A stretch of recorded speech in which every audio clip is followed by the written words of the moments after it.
We'll start shortly.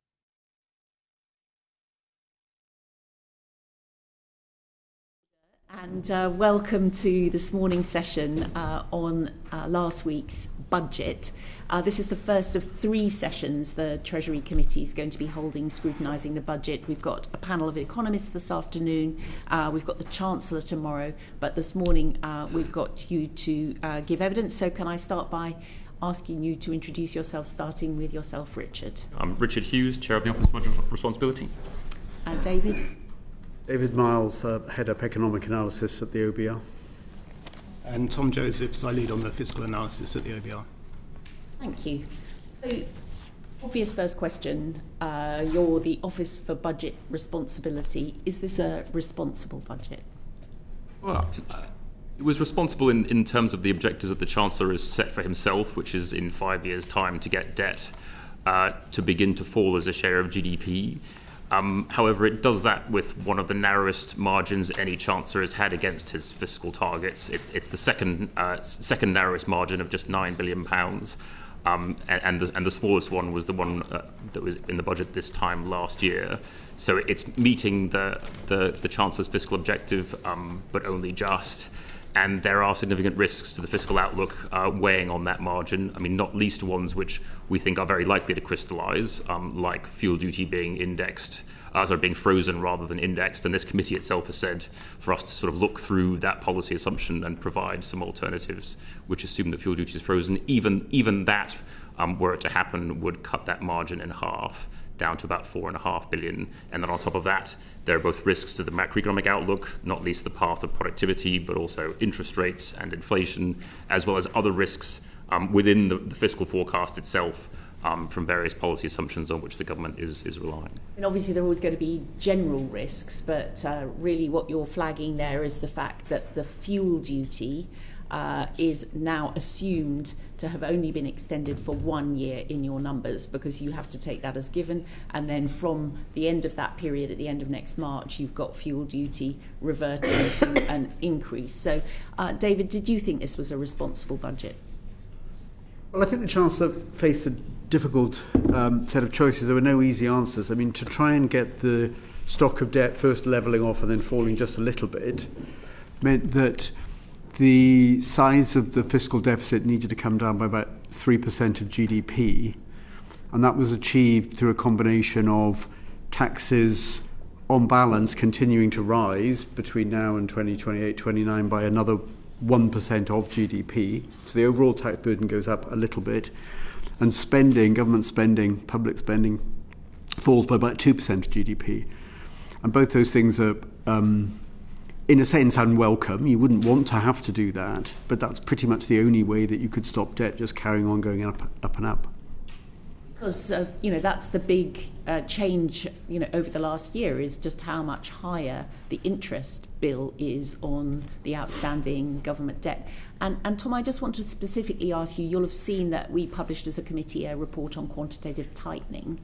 And obviously the fiscal rule that you're asked to meet is debt falling excluding the Bank of England debt. Do you think that really adds a lot of risk and potentially further uncertainty in terms of your forecasts? Well, it certainly does. Interest rates have been extremely volatile over the recent past, and that has led to a lot of movement in our fiscal forecast.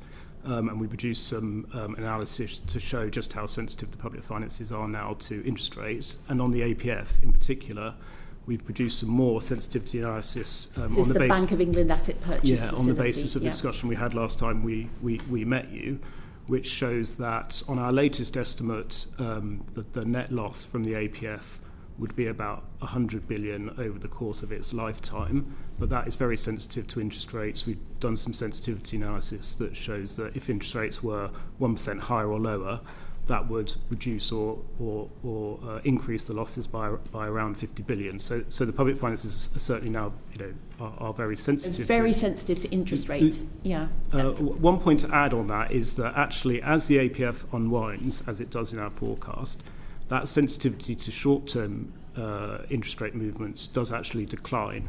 And we've got some analysis that shows that if the APF continues on its current path, then the average maturity of UK debt rises from, I think it's now around 1 year up to around 7 years, which is roughly where it was before the APF. So that sensitivity does decline as the APF unwinds.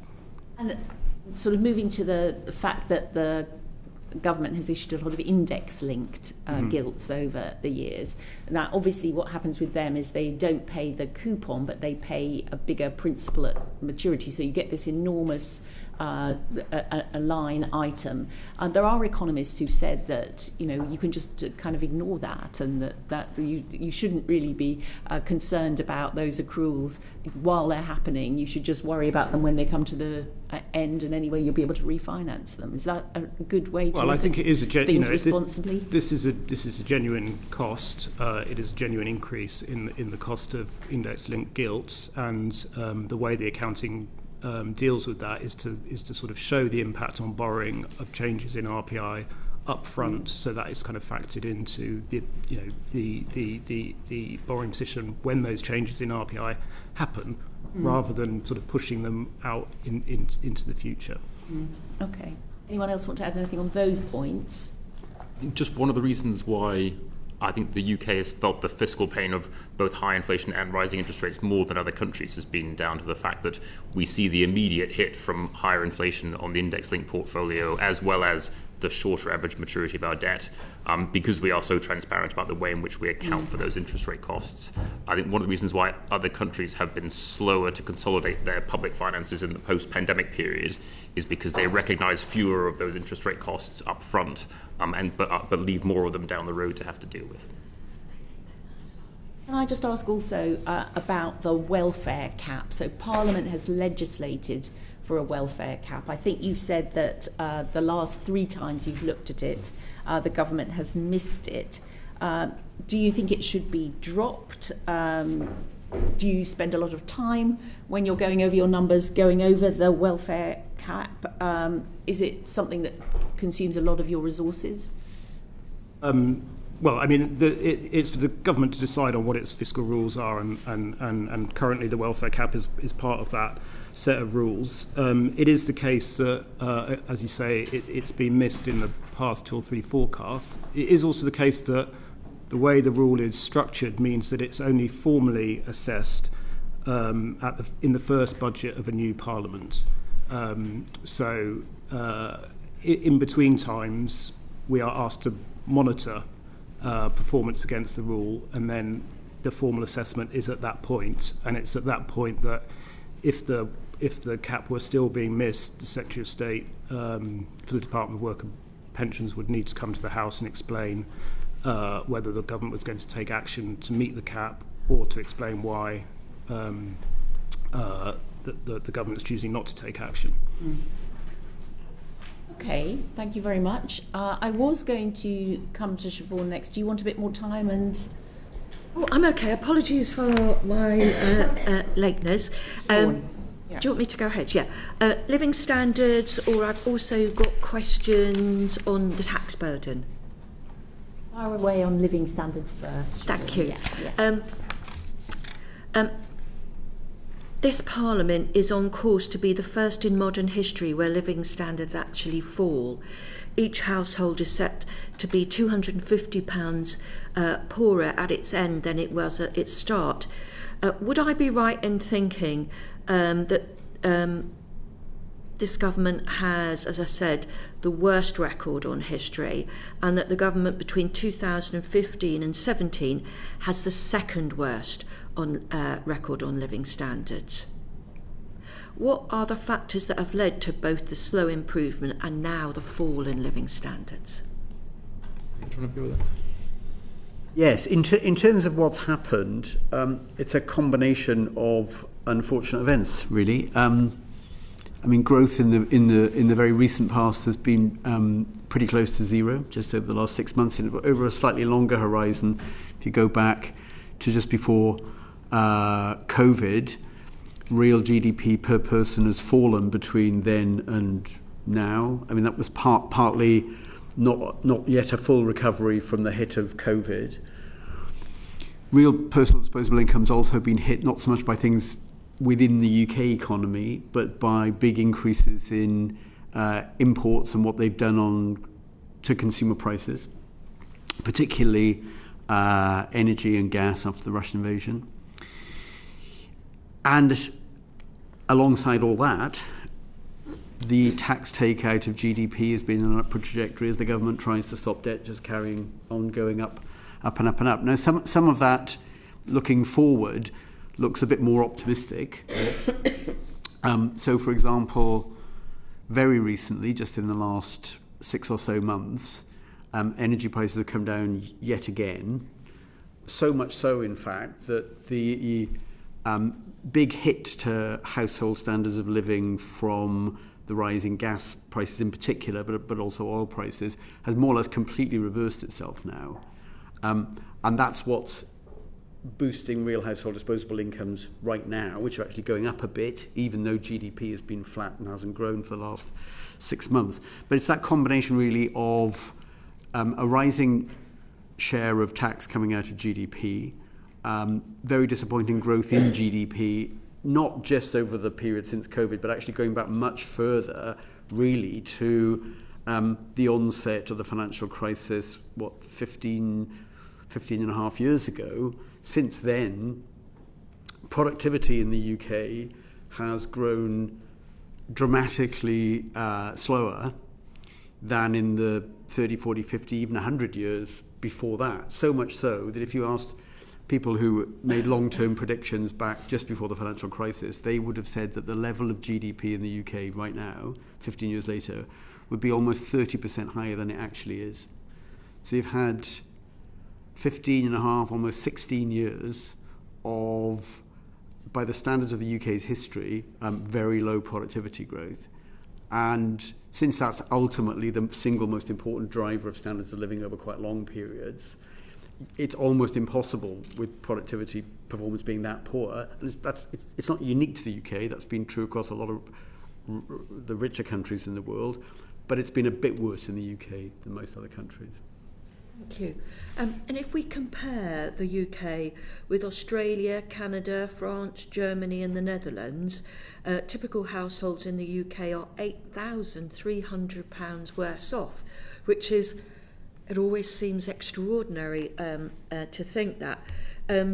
With 1 million households reaching the end of their cheaper mortgage deal this year and anticipating an average increase in mortgage payments of about £1,800.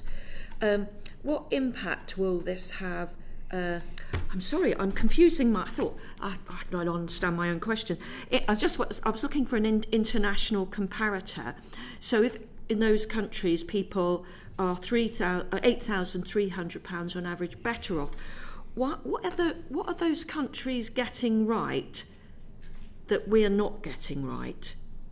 And what might the government have got wrong that we're not doing as well as they are? Well, I think part of it goes back to kind of a long-run underperformance of the UK, which goes back, pretty much to the onset of the financial crisis. As I was saying, that we've had poor productivity growth, so most of those other countries, but it's just been a bit worse in the UK, and of course that just adds up over time and drives a big gap. Sorry, David, but why? Because those countries faced the international financial crisis as well, didn't they? And they've experienced coronavirus as well. Yes, no, true. And I know their energy policies might be slightly different, so that could be a significant factor. The energy thing is relevant, I think, when you compare Canada and the US, who are much less dependent on gas and certainly imported gas than the UK. So there's a factor there where we are unusually dependent on imported gas. Although that has now unwound and is one of the reasons why we're a bit more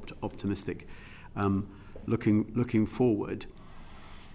The stock of debt in most government debt, public debt, in most of the other countries you mentioned has also gone up a lot. I mean, the UK is kind of grappling with that perhaps a bit more seriously and successfully, because on our forecast anyway, 5 years down the road, the stock of debt does stop rising relative to GDP. Now, there's a price you pay for that.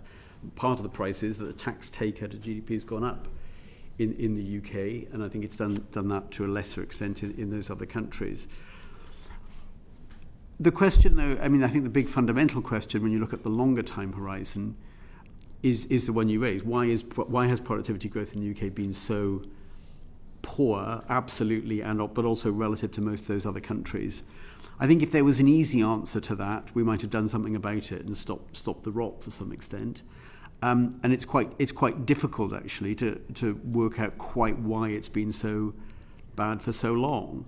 I mean, there is a flip side of it, which is that unemployment in the UK over the period, and this is still true, is relative to most of those other countries, except the US, actually very low. So we've succeeded in getting a high proportion of the people that want to work into jobs. The unemployment rate's about 4% in the UK. It's higher in most of those other countries except the US.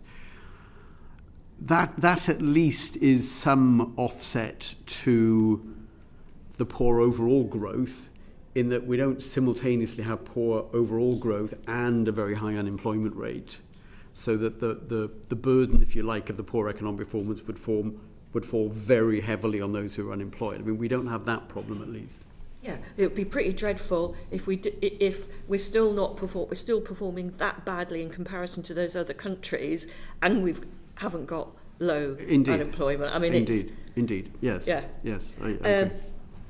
Just a mixing of questions, but in the budget last week, the Chancellor had very little to say about housing, which is the biggest issue for me as a constituency MP. With 1 million households reaching the end of their cheaper mortgage deal this year and likely to see an average increase of £1,800 over the year, what impact do you think that will have not only on the families concerned, but on the country and the government's finances? It's going to be very difficult for many households, there's no question about it. And it's difficult in the UK partly because although we do have many more fixed rate mortgages than we used to have, it's still the case that most people have a fixed rate mortgage fixed for quite a short period. So the 2-year fixed rate mortgage, the 5-year fixed rate mortgage are very popular products now, which means there's a lot of people who 5 years ago, when interest rates were next to nothing, are going to roll off in the next year. Now we've seen a fair bit of it happen already, but there's still quite a lot more to come. And one of the reasons why consumption expenditure, and it's true of our forecast into the future, is relatively subdued, and it's not a very powerful driver of GDP, is that those people who are going to pay quite a lot more are probably going to be cutting back their consumption. And on the flip side, there's some people who, because interest rates are higher than they were a few years ago, are getting a bit more interest income. So in a sense, it kind of evens out in aggregate. Some people suddenly face much higher interest rates, but then people who've got savings face the flip side of that, which is higher income. But it's pretty likely that the people who've done the savings don't change their spending as much as the people that get a hit to their available income. Just in the last 3 or 4 months, since our last report back in November, interest rates are materially lower. So the hit to people's incomes that we think is coming up, those people that haven't already had their mortgage reset at a higher rate, is a bit less than we thought back in November. But it's still big for those people who are coming off mortgages that they might have taken out £5 a week, isn't it? 5 years ago. Sure. If you're quite stretched, that's over the course of a month, that's going to be a lot to cover, isn't it? It is. Thank you, Chair. I've got tax burden. Do you want to let somebody? We'll come to that a bit later. Drew. Thank you. Good morning. Can I start with you, Richard? I want to look into departmental spending forecasts. On the fiscal forecast, you told the Lord's Economic Affairs Committee, I think I'm quoting right, some people have referred to that as a work of fiction. That is probably generous given that someone has bothered to write a work of fiction, whereas the government have not even bothered to write down their departmental spending plans. Do you feel the same way now? So there continues to be an imbalance between how much detail we have of the government's tax plans, which support its objective of getting debt falling in 5 years' time, and the amount of detail that we have about its plans for departmental spending, which makes up 40% of total public spending on the spending side of the ledger. We know the government's plans for national insurance. We know the government's plans for energy taxation in 5 years' time. But what we know about government's plans for spending on public services runs out after March of next year. And then after that, the government just gives us two numbers to put into our forecast, one for total current spending on public services and one for total capital spending on public services, and no detail about what that means for the National Health Service, what it means for education, what it means for transport. And that poses a significant risk because those envelopes are relatively constrained. They're not growing in real per capita terms. And so what we don't see on the spending side is a plan for living within that relatively constrained envelope while also meeting what the government has also stated, which is objectives to grow certain large elements of public service spending faster than that overall envelope. They've got a workforce plan in the NHS. They've got commitments to grow defence spending in line with GDP. They've got commitments to grow overseas aid spending in line with GDP. They've got ambitions in some of those areas to go even further. How they make that add up with the rest of Whitehall departments, we don't know. So is it still a work of fiction? It's still lacking in detail and difficult for us as forecasters to forecast. It's difficult for people trying to understand where the public finances are going to understand, and it poses risks. We know that in the past, when governments go in the run-up to spending reviews from not having detailed spending plans to then setting them out in detail at the end of a spending review negotiation, they tend to top up those envelopes quite significantly. And so just based on the past pattern of governments, we have seen them add on to the tune of 20 or 30 billion pounds to that envelope when it comes time to actually divide them up between departments. But we also know that in the past, governments have managed to cut departmental spending in real terms and in real per capita terms. That happened throughout the 2010s, but it was done on the basis of a detailed plan for implementing it across the different public services of government. And that's so how do you respond? I won't read the full quote, but how do you respond to James Bowler's response that what they're doing is normal and this has been the case since the outset for the OBR? It's not the way that we've always done things. There used to be a process whereby the government would have 3-year spending plans reviewed every 2. You always had a more than a year's worth of forward perspective on the outlook for public spending. And I think it's also the case that we're sort of heading into unknown territory in the sense that the government said it's not going to have another spending review now until after the next general election. That means that the planning horizon for Whitehall departments could shrink down to a matter of a few months because those plans run out in March of 2025. And general elections are the nub of this is you're saying that the Treasury hasn't provided sufficient clarity to the OBR and its departmental spending plans in the current fiscal event. I think we have a lot more detail about the government's tax plans than we have about their spending plans, and the lack of detail about how they can implement those spending plans presents a risk to us. Just to tease out a bit further, what more detail would you expect to see be provided that's not been given in the spending review yet? Well, I think it's implications for departmental spending of the sort that you would have if you had done a spending review. So what it means for spending on the National Health Service, on education, on transport, on defence.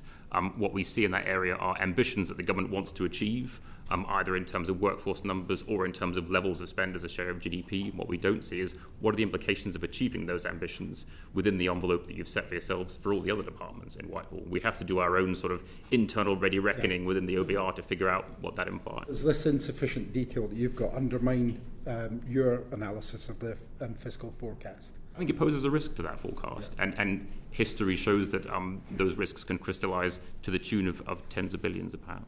Okay.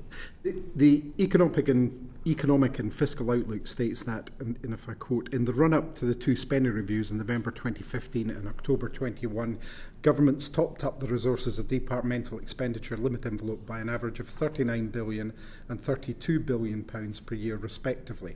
Is the OBR indicating that the spending envelope set out in the economic and fiscal outlook and the government's plans are unrealistic and will require a future top-up? We don't know what the government plans to do with its public spending plans. All we can really go by is what are the patterns of past government behaviour in these kind of circumstances. And in the last 2 spending reviews, we've seen significant top-ups to those envelopes. We've also seen in the past the government's managing to plan and deliver real cuts in public spending. So these things can be delivered. We're not saying that they can't. And we're not saying the government can't deliver a real freeze in the overall envelope or real cuts in some government departments. What we haven't seen is how they managed to make those sums add up. We're asking you about your forecast. What do you think is going to happen? Is it going to require a top-up? I think one of the single biggest risks to our forecast is the future path of spending on public services. Future what, sorry? The future path of spending on public services. Oh, okay, thank you. Okay, the OBR stated that meeting existing commitments on health, defence, schools, childcare and overseas aid spending would imply a real cut in all other departments' budgets of 2.3% per year from 25 to 2026.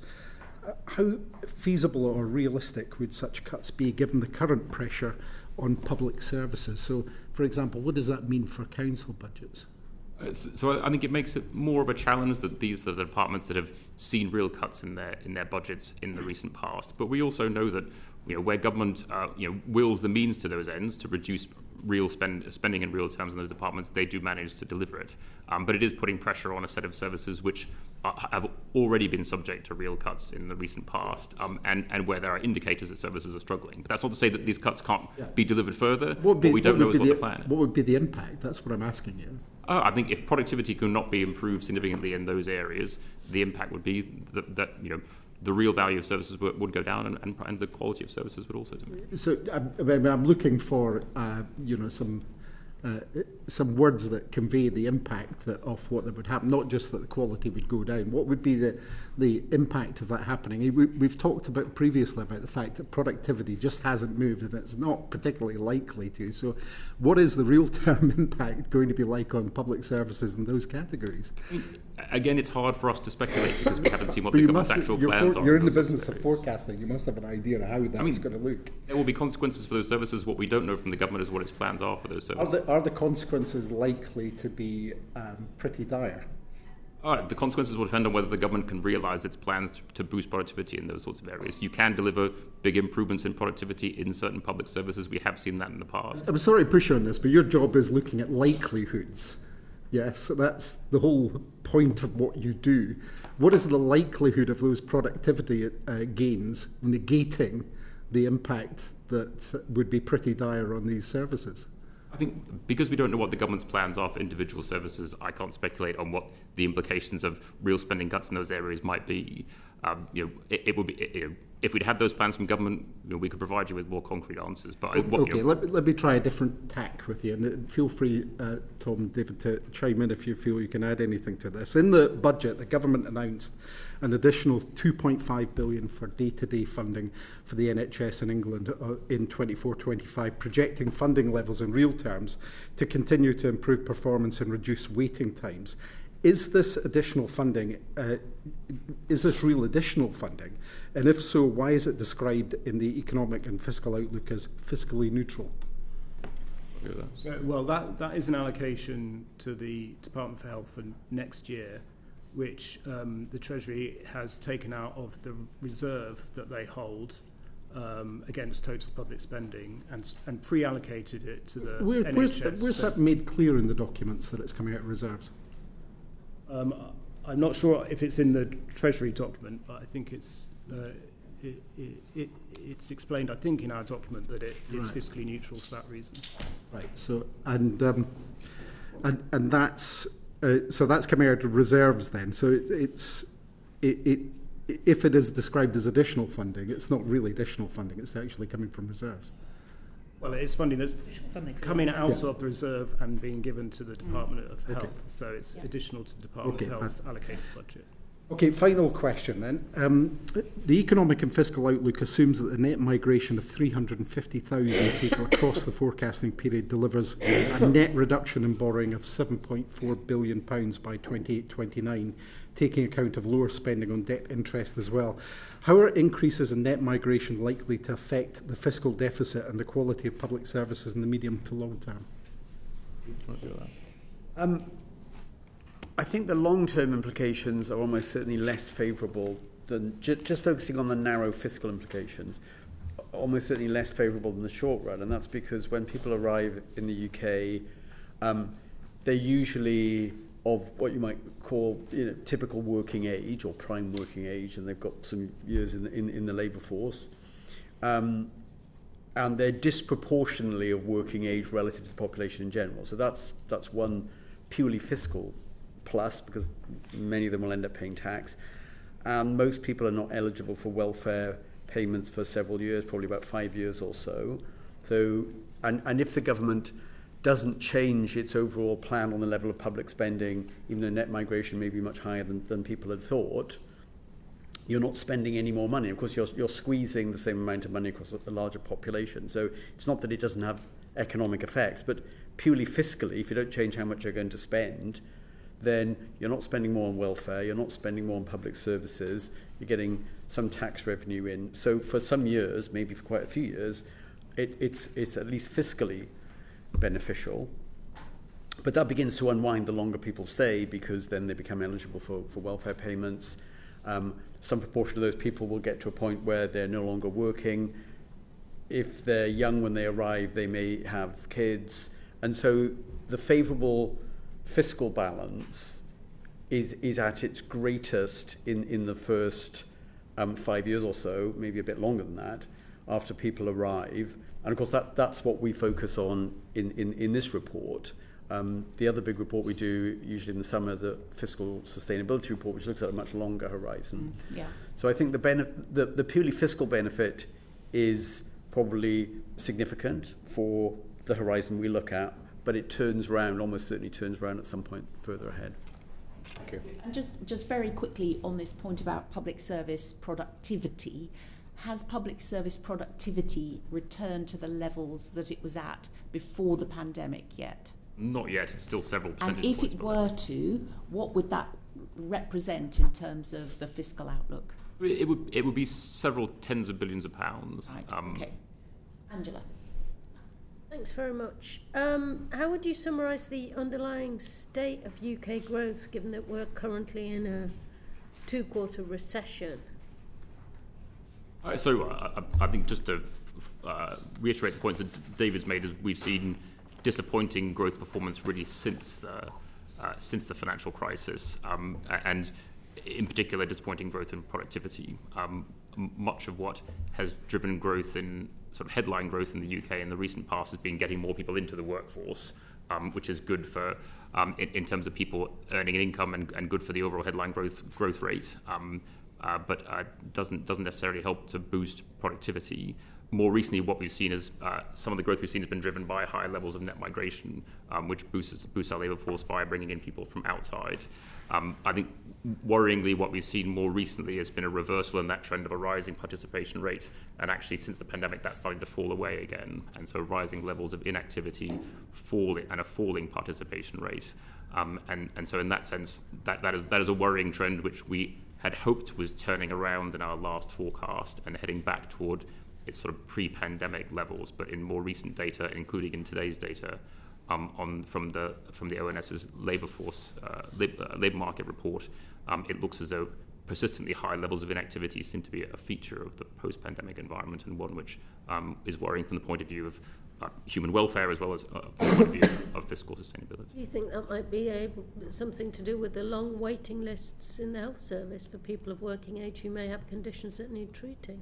We looked at this in detail, and partly because the committee has been very focused on this as well. In our last fiscal risks and sustainability report, basically what has been driving the big increase in particular health-related inactivity in the workforce, and people out of the workforce for health reasons is now the single largest reason to be outside the workforce if you're an adult, as well as the fastest growing. When we looked at it and compared it to people on the waiting list, we didn't find that much overlap, actually. Their reasons for being outside the labour force didn't seem to be principally because they were also the people who were on the NHS waiting list. It seemed to have multiple different causes, depending on people's age. I think for older people, it was oftentimes because they had musculoskeletal conditions. For younger people, it tended to be more mental health issues. And so we think that there are more complex reasons than just the waiting list. Is UK growth being largely driven by migration? Because your chart, E in box 2.3, gives some scenarios in which migration could be neutral, positive or negative for GDP per capita. We know that GDP per capita has actually gone down for the last 7 quarters, and the only tiny amounts of growth that we've had, or even though we're in a recession at the moment, have been about, according to your analysis, migration. In the last few years, much of headline growth has been driven by higher levels of migration. By the time we get to the end of our forecast, and you compare the end point to where we are now, the overall level of GDP is a bit more than 10% higher. The level of per capita GDP is about 4.5% higher. So there is some per capita GDP growth in there. But some of it is also being driven by a larger population, a larger working population, with some of those extra workers coming from outside. The trend growth rate, though, is declining from what it has been in the past and seems to be diverging from other countries, such as the US, for example. So certainly compared to the pre-financial crisis period, our estimate of trend growth is significantly lower. We do have it actually picking up over the next few years in our forecast to something like 1 2/3 by the end of the forecast period, which is higher than we've seen in the recent past, but nowhere near as high as we saw before the financial crisis. You find once again in your assumptions that Brexit will reduce potential productivity by 4% over 15 years.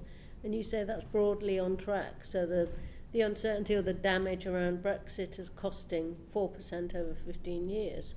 But the Centre for European Reform and Goldman Sachs doppelganger analysis, which you cite in footnotes, find that GDP is down 5% already.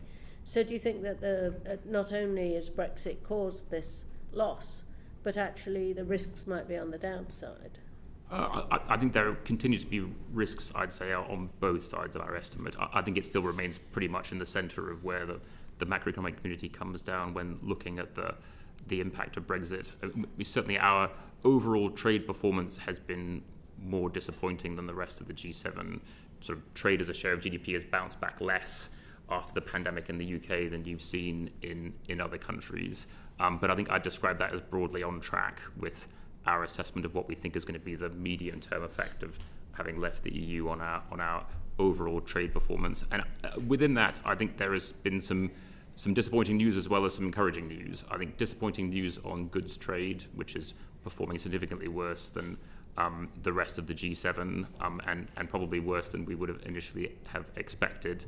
But services trade we've seen one of the biggest rebounds in services exports in the G7, and so our services trade is performing actually relatively well compared to our peers in the rest of the world. So within that mixed picture, I'd say disappointing overall trade performance, but I think some encouraging signs on services trade, but more discouraging signs on goods trade. What impact would the National Insurance Plan to abolish employee and self-employed national insurance contributions have on the likelihood of the government meeting their fiscal rules? Well, it depends on their time frame for doing it. The government currently raises something around £50 billion a year in employee national insurance, and then the overall tax take from national insurance is well above £100 billion. So it would depend on what the government's timescale is for meeting that ambition, and it would also depend on what their plans are for the rest of the tax system in that context. Did the government tell you about their plan to abolish national insurance contributions, or ask you to forecast the impact of doing it?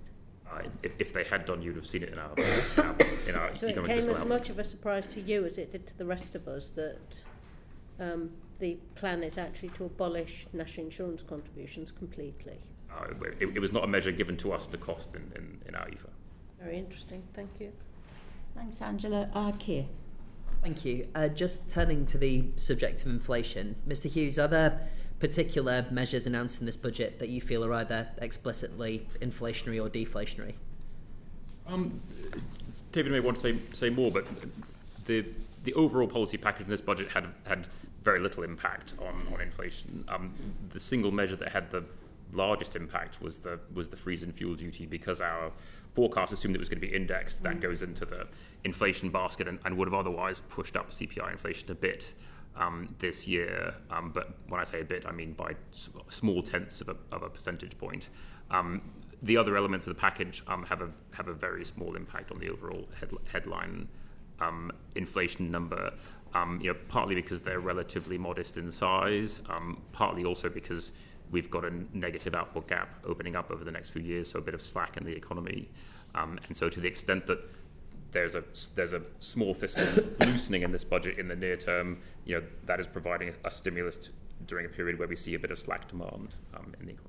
See, and when Andrew Bailey came before the committee last month, he said that he expected inflation would return to target in the springtime, but wouldn't stay there due to large, particularly negative energy effects that wouldn't be permanent, but that would cause a bit of a pickup by the end of the year. Does your forecast tally up with the governor's perspective a month ago? It's similar in the sense that we too think that inflation will come down pretty much to the target level within a few months from now, maybe by the middle of the year, 2%, and maybe even dip slightly beneath it for a while after that. I'm not quite as pessimistic. Our central forecast, anyway, is not quite as pessimistic as the governor that it sort of might move back meaningfully above the target level. And in fact, our forecast is that it gets to 2% and hovers around that level then as far ahead as one looks. Just if I might add something to what Richard said, the big measure in some ways in the budget was the cut in national insurance contributions, and in itself that increases people's disposable income, and if nothing else changed, that would boost demand a little bit. And if it didn't do anything to the supply potential of the economy, that would mean that demand had gone up a bit relative to supply, and that might have been, somewhat inflationary. Actually, our assessment was that it does do something positive to the supply potential of the economy because more people will be in work, and that extra supply potential more or less offset the demand thing. So I think the budget was, broadly speaking, apart from the fuel duty thing in the short run, was pretty much neutral as regards inflation. And I appreciate that you can't sort of whip up a forecast on the spot, and that the government's ambition to eventually abolish NI contributions altogether was as much of a surprise to you as it was to us. But I do wonder whether you have any sort of headline view on whether you thought a tax cut of that size would be inflationary. Well, I think it would have the same kind of dual impact as the actual cut in national insurance announced last week. On the one hand, it gives people more disposable income, they're going to spend some proportion of it. Everything else equal, that's somewhat inflationary. Of course, some of that spending will leak out onto imports into the UK, so it doesn't just drive up the demand for UK-produced things and no change in the supply. But what it would do is also have a positive effect on labour supply. And so far, we've judged that those things are about the same magnitude. I see, okay. And Mr Hughes, you note in the economic and fiscal outlook that you're having to place less weight on the labour force survey while you wait for the ONS's transformed labour force survey that's due in September. Is this hampering your ability to assess the tightness of the labour market and therefore the outlook for inflation and growth? I think it's a challenge for ourselves. I think the bank have also talked about the challenges it poses for them, and I should say we have lots of sympathy with the ONS, and they are taking a number of steps to try and provide sort of partial and real-time information to the extent that they can while they develop their transformed labour force survey, which provides a more complete and consistent picture of the labour market. In the meantime, we try and look at a range of indicators, including on top of what the ONS tells us, we also get information directly from the benefit system in putting together our welfare forecast, which can also give us a better view of underlying trends in things like inactivity and health-related inactivity, because these people turn up on the benefit rolls if they end up claiming benefits. So we try and draw on information from a range of different sources. And I think on what they tell you at the moment about the labour force is that it's both relatively tight, but loosening as vacancies come down, but also that there are one of the reasons why it's tight is that there are worrying numbers of people who are not in the labour force at all and not looking for work. And I think that's something which one worries about from an economic perspective. It's something which one worries about from a fiscal perspective, because if they're not working, they're not paying tax, and they're also more likely to be on benefits. And so it's something which we draw attention to in the work that we do here, as well as in our fiscal risks reports. Turning back to some of the inflationary implications from some of the budget announcements, we often talk about the inflationary impact of fiscal stimulus, but this budget, in effect, partially pays through its tax cuts by having real terms cuts to per capita day-to-day spending for unprotected departments of 13% over the course of the next Parliament. So that's £19 billion, 71% of the cuts repeated that we saw in the first austerity Parliament. I appreciate you don't have detailed plans on how that departmental spending cuts will play out, but do you have any general view about what the inflationary or deflationary impact of those sort of reductions to spending on public services might be? Not on inflation, inflationary or deflationary sense, in the sense that by the end of our forecast, we've got inflation getting more or less back to target. So we think the government's fiscal stance in the medium term is consistent with delivering that. But as you say, within that, there's at least in this budget, a modest tax cut, but also there is a further erosion in the real per capita spending power of spending on public services, because those plans have been left more or less unchanged in the face of both a higher price level as well as more people in the country. And do you have a view about whether cuts to unprotected departments, say to local government, so we're talking about economic vitality and our ability to level up our high streets, regional change, do you think that will have any knock-on effect to our inherent ability to achieve growth over the course of the next Parliament? Again, we're being asked to speculate on plans that don't exist. Yeah, I feel sorry to say anything concrete or definitive about it. And what have been the challenges in forecasting inflation? Where obviously the rate went higher than was expected, quicker than was expected, and now has sort of tapered off and begun to fall at a rate that wasn't quite predicted. What were the main challenges in anticipating those kind of fluctuations? So when we did our forecast evaluation report this time around, we looked back at the lessons from the Russian invasion of Ukraine, the big rise in inflation that we saw since then, and I think like lots of forecasters, this came as a surprise, and the peak ended up being higher than we thought.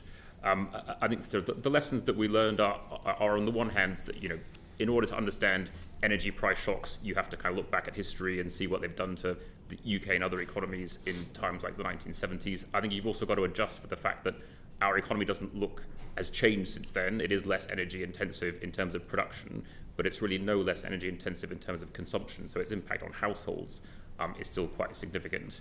I think it's also the case that in anticipating how much pass-through there would be from inflation coming from the outside world into domestic prices, I think both we and others underestimated how much pass-through you'd see on the way up.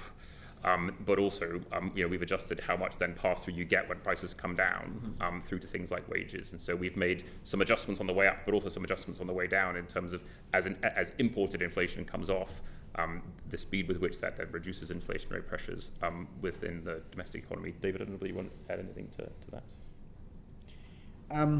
No. Do I have time for more question, Chair? Sorry. Yes. Ish. Okay, I'll be very brief.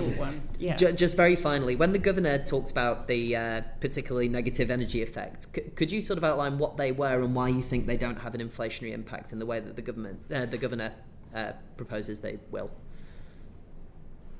Well, I mean, I think the energy price stuff, I mean, obviously did have a very substantial inflationary impact, particularly in 2022 and into the early part of 23, and it's the unwind of a lot of that which has got inflation coming down. So it's both reasons why inflation went up more than almost anybody forecast, and now it's coming down a bit more rapidly. And it has a positive effect as things come down. I mean, not just on people's bills, which directly goes through to consumer prices, but also on profitability in the private sector, in the business sector. I mean, nearly everybody uses energy one way or the other, and that's very helpful. Thank you very much, Chair. Thank you. Rez. Thank you. I wanted to turn to forecasting, which is your raison d'etre, and assessment against that. Can I just go through this? Go briefly back to inflation. There is a significant gap between your forecast and the banks. You have probably more access than any forecaster to the internal back and forth within government on this policy discussions. Help me understand why you and the bank have such a different view on the near term and indeed medium term on that. I think we're a bit more optimistic on productivity, and all else equal. In other words, crucially, if wages do what they do, but productivity is a bit higher, unit labour costs are lower, that helps bring inflation down a bit more. And we are a bit more optimistic than the bank on productivity. Productivity is really difficult to forecast. As I say, 15 years ago, people thought that the level of GDP in the UK now would be 30% higher than it is. I mean, absolutely transformational. and it's been catastrophically bad for a long period of time, and no, I don't think any economist really saw that coming. So it's a really difficult thing to predict. As I say, we're a bit more optimistic than the bank. We've taken the view, and it's no more than an educated guess, maybe not even terribly educated. We've taken the view that the last 15 years are so bad that more likely than not, things are a bit better over the next 5-10 years than they have been, but not as good as they were in the, pick any period you like almost, going up to the financial crisis, when productivity used to rise by 2.5% a year. It's been barely 0.5% for the last 15 years. That's why you lose 15 years of 2% lower than before. You've lost 30% of the wealth of the country. And part of it, if I may say, part of the reason why there are no easy choices for any government right now is that GDP is that much lower than people thought. And perhaps the expectations of people of what government can do in terms of public services have not fallen back in line with the reality of how much less well off we all are. But sorry, coming back to your question about why is our inflation forecast a bit lower than the banks, I think it's partly that. We're a bit more optimistic on the productivity outlook, which all else equal would mean somewhat lower costs. That's one factor. I don't think the difference is. You've probably got the numbers in front of you. I don't have the bank's latest forecast right in front of me, and I know when ours is. I would say the broad shape is not that dissimilar. Well, to give you a sense, you're suggesting in a year's time inflation will be below 2%, and only a little bit, but the bank is suggesting it'll be 3%. Yeah, you're right. That's meaningful. That's a meaningful difference. So your assessment is that you think productivity is likely to be better than perhaps the... Yes, that's been a difference between our forecasts and the bank for a little while now. And to be fair, so far they've been more right than we've been right, because we've been on the optimistic side of reality. And we also took a later vintage of energy prices, which have been coming down as both of us had been forecasting. So going a bit later meant that we picked up a slightly later print of what was happening to gas prices. No, that's true. So where both the bank and OBR were very pessimistic was employment. In fact, you were forecasting very high unemployment related to COVID. That hasn't borne out. That's true. Help me understand where you came to that conclusion, given the furlough schemes that had happened, other support that was given to business. Well, I think what happened... I particularly felt stung because I was at DWP at the time. But anyway, right. I think we proved you wrong. I think one of the things that happened is that employment turned out much closer to our predictions than unemployment. And so what happened was that there's been an unfortunate rise in the number of people inactive. So they're not in the labour force, well, as you will know. They don't count as unemployed, and they're not unemployed. They're people who feel that they can't work. And so... don't want to work. Yes, they can't work, or they don't, quite right, or they don't want to work. And so what happened was that employment didn't bounce back particularly dramatically. Unemployment, has stayed very low, which in itself is a good thing. But unfortunately, the number of people inactive and not in the labour force went up a lot during COVID and hasn't really so far come back down. It looked like it was coming down for a while, but then the last 6 months, inactivity levels have moved back up again. So building on that, you talk about productivity in terms of your forecast. Would productivity by default almost rise if unemployment was a lot higher?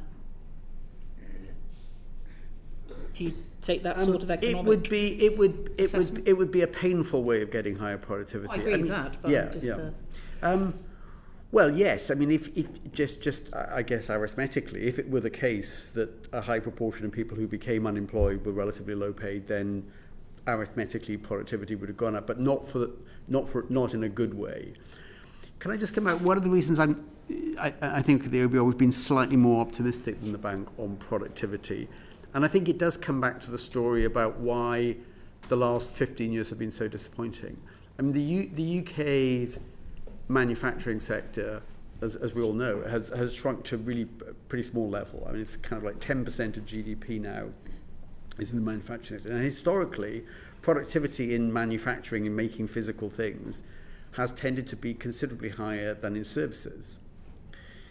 And one of the reasons for being sort of guardedly optimistic is that some of the most recent technological changes, and I'm thinking particularly of artificial intelligence and ChatGPT and things like that, look like they may have many more applications in the service sector as much as they would in the manufacturing sector, and maybe in health in particular. And if that's true, if that turns out to be the case, I hope it does, you would get a better productivity performance in what is overwhelmingly now a service economy in the UK. One of my experiences, having been a Secretary of State with quite a lot of interaction with DWP and OBR on assumptions.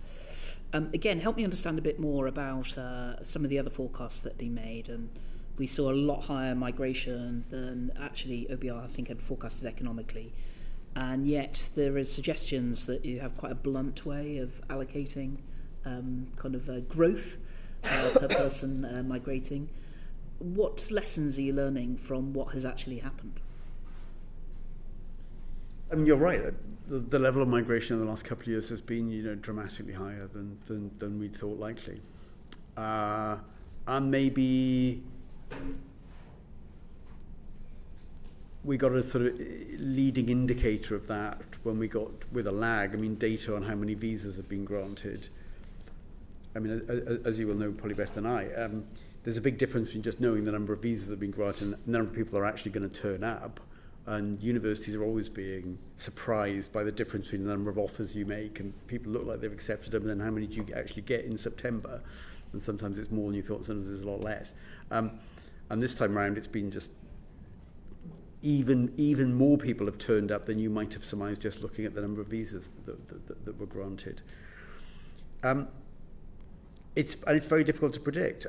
We have taken the view in this forecast that the numbers of net migrants coming to the UK will fall back really quite sharply, partly because of the government's measures, and partly because one of the drivers, not the only driver, but one of the drivers of net migration being much higher than people have thought is the number of students coming to UK universities is a lot higher. And although some of those people will stay, a lot of them won't. And so after you've had a couple of years of extraordinarily high net migration and very high numbers of students, with a time lag of then about 2 or 3 years, depending on what courses they're on, you see quite a big pickup in people leaving again. So the combination of that and the government measures cutting down on dependents coming and the higher salaries people have to earn to get some of the classes of visas anyway, that's why our forecast, about which there is a great deal of uncertainty, is that the net migration numbers actually fall back very sharply now. So I think I'm right in saying that a year or two down the road, our central prediction is something like we're down to 300,000, having come from almost 700,000. In terms of forecasting more generally, it's nigh on impossible to get a forecast 100% right. But you'll be aware that the implications of what your forecasts are do link to policy choices which are made.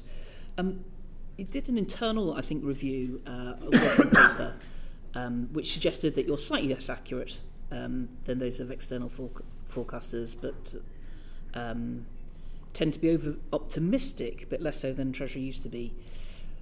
Are you looking to get some external review in? The reason I say this is because you do have more access to government plans than any external forecaster in terms of the dynamic interaction that you have. Yes.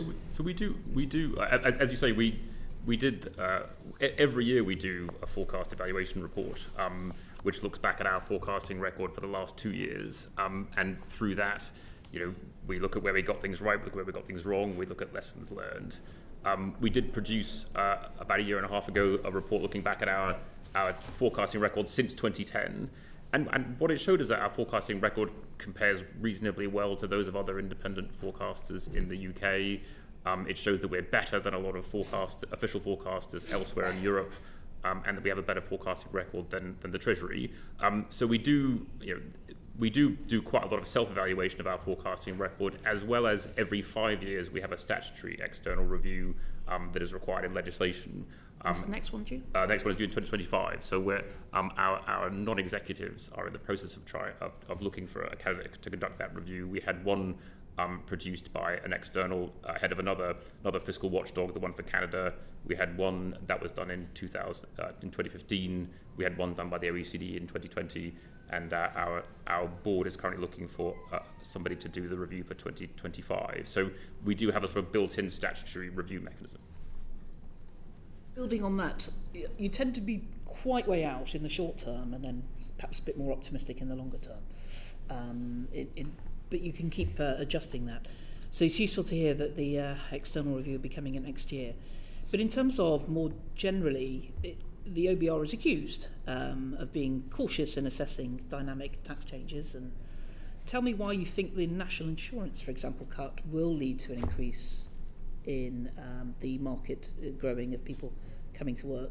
And if I give you the contrast, a few years ago, you weren't particularly impressed by the reduction in the taper rate to 50%. So you didn't think it would have any impact on people coming into work. So help understand that. Very briefly, we did take a sort of long, hard look at some of our assumptions about the sensitivity of people's decisions to how much do you want to work to the tax system, and increased our assumption about that sensitivity for a significant proportion of the workforce.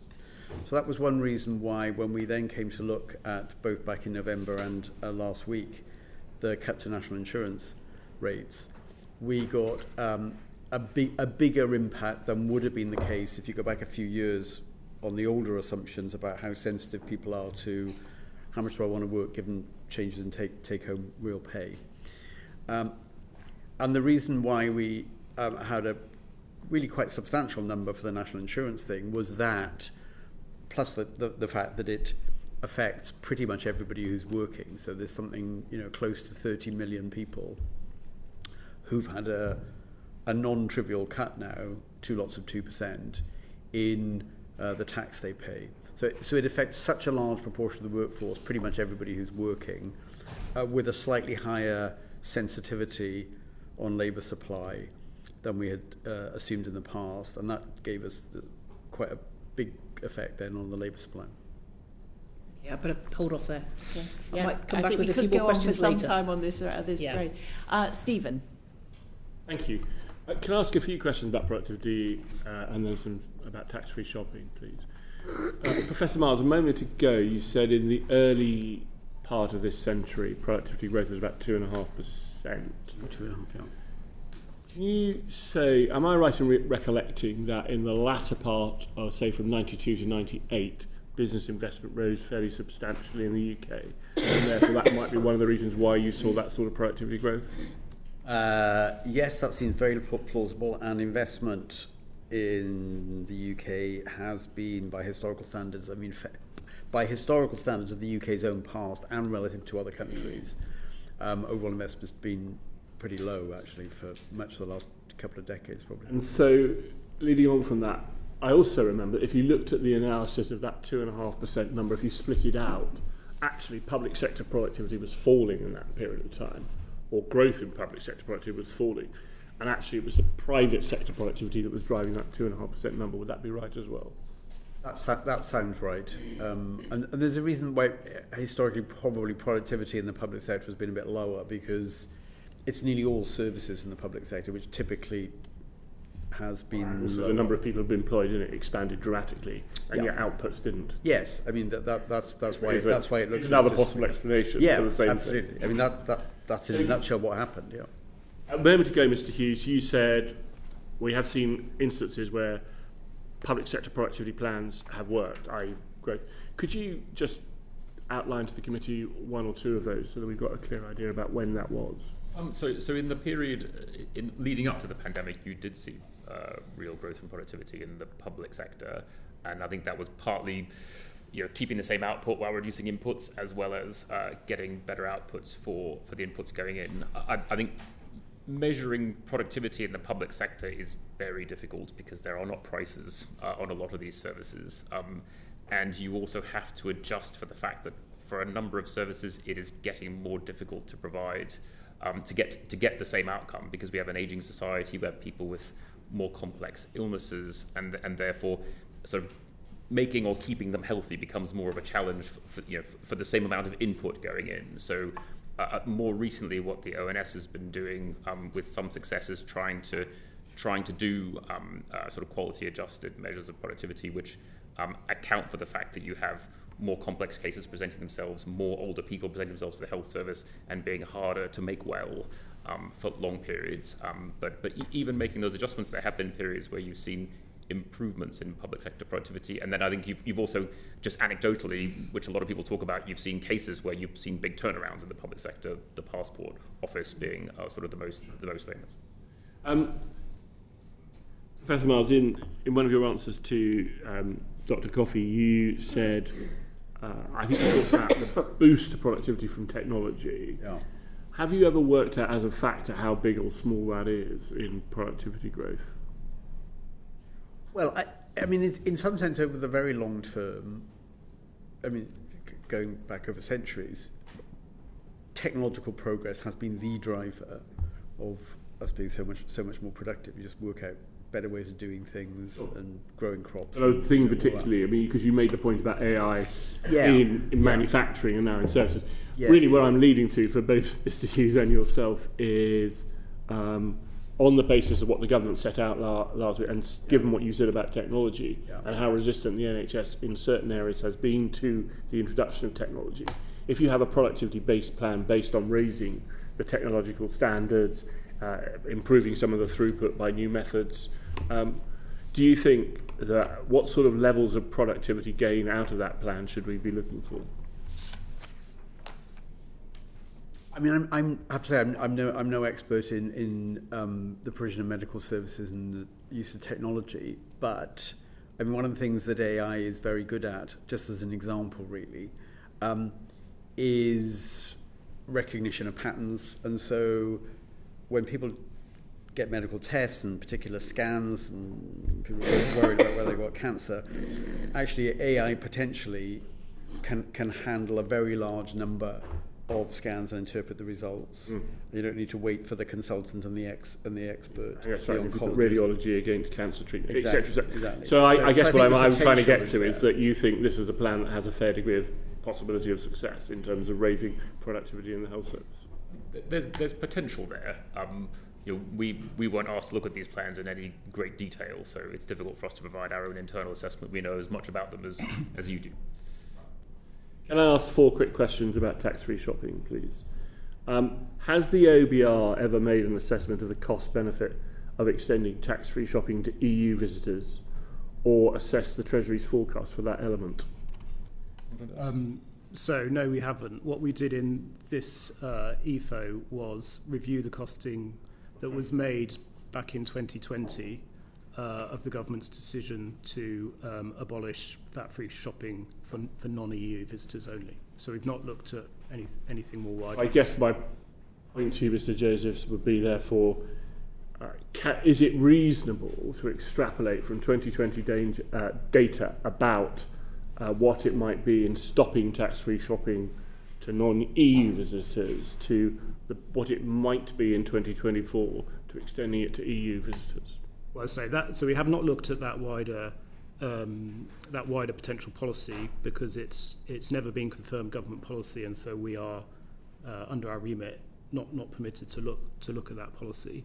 I mean, reviewing the 2020 policy, which we've done in a lot of depth, and that policy at the time was estimated to raise revenue for the government around £500 million a year. So we've looked at all the underpinning assumptions on that and updated them. And we've also reviewed all of the evidence on that we could find on sort of travel data, tourist spending since then.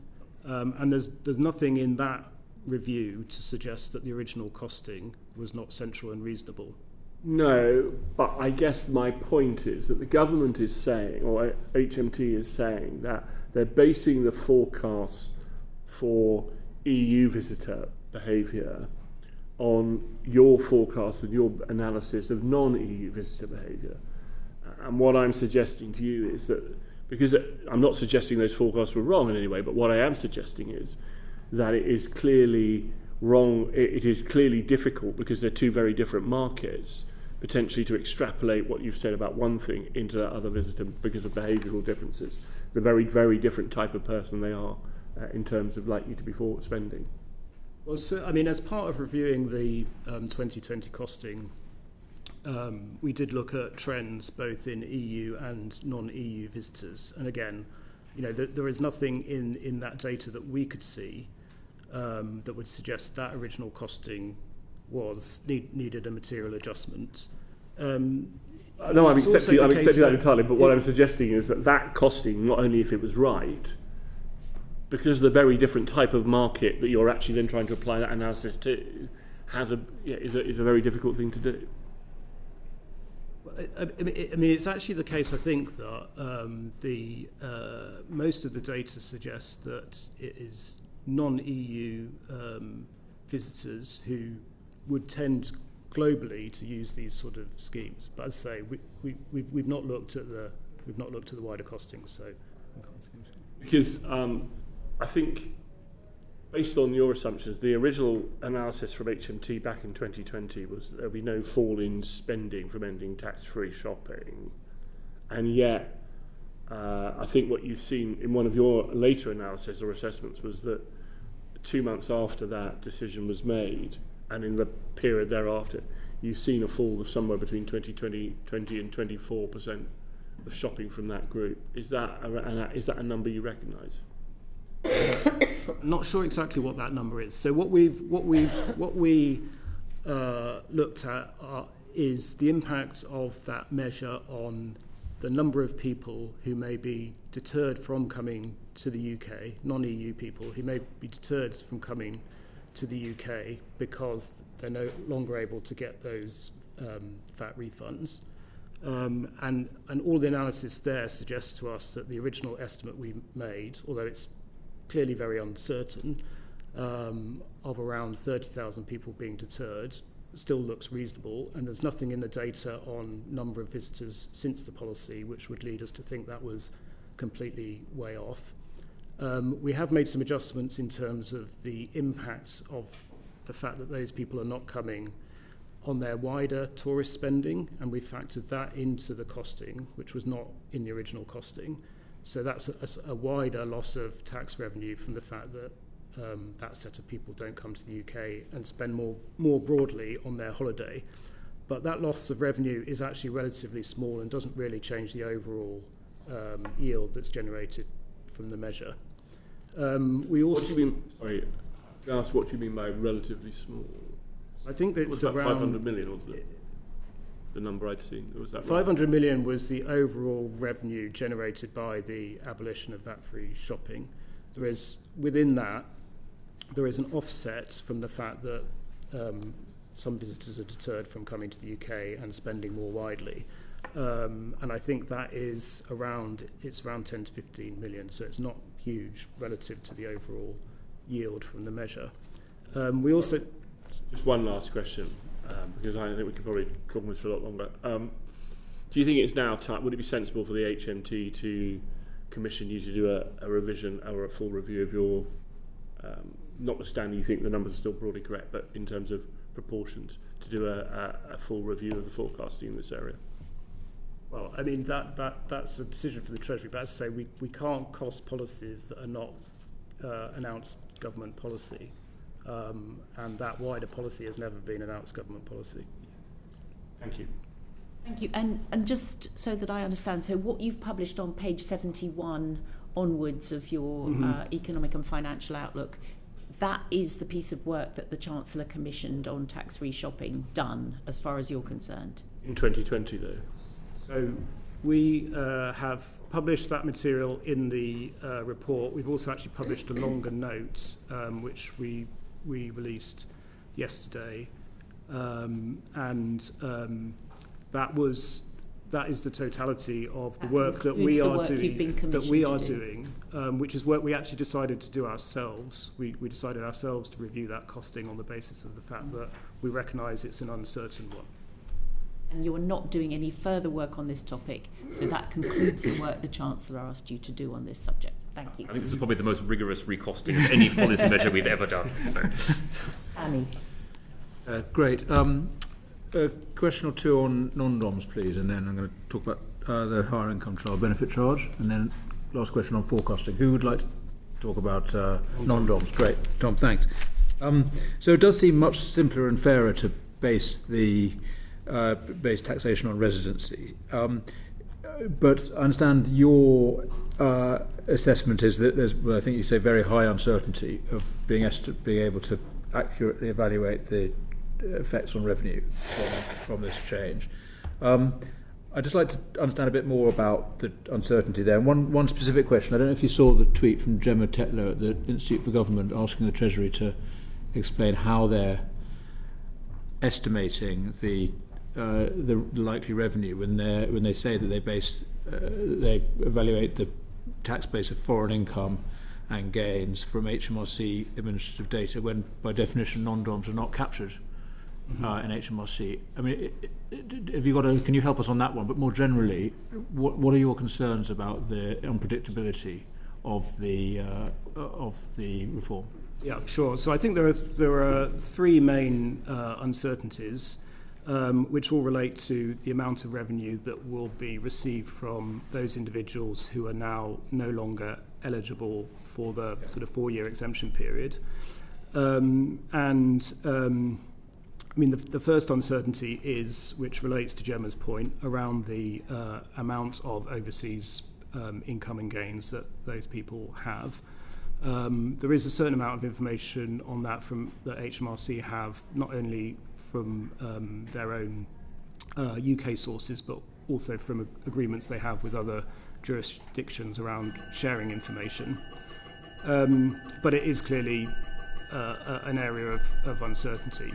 And then there is the judgment on the extent to which those individuals may decide to leave the UK as a result of the higher tax burden that they face. We've made an assumption of around 10 to 20% of those individuals leaving the country. That's based on both sort of external analysis of the impact of tax on location, which actually tends to find a surprisingly small relation between those two things. And there's also evidence from the last time this regime was reformed in 2017, where actually, again, it looks like migration was relatively low. But this is a different reform. Yes. It kicks in earlier. There were much more protections in the 2017 reform, so it's effectively kind of cancelled itself out. Would you say? There were significant protections in 2017. There are also significant transitional protections in this set of reforms as well, which again is one of the reasons why we have assumed that migration is at that level, 10 to 20%. But clearly a lot of uncertainty about that.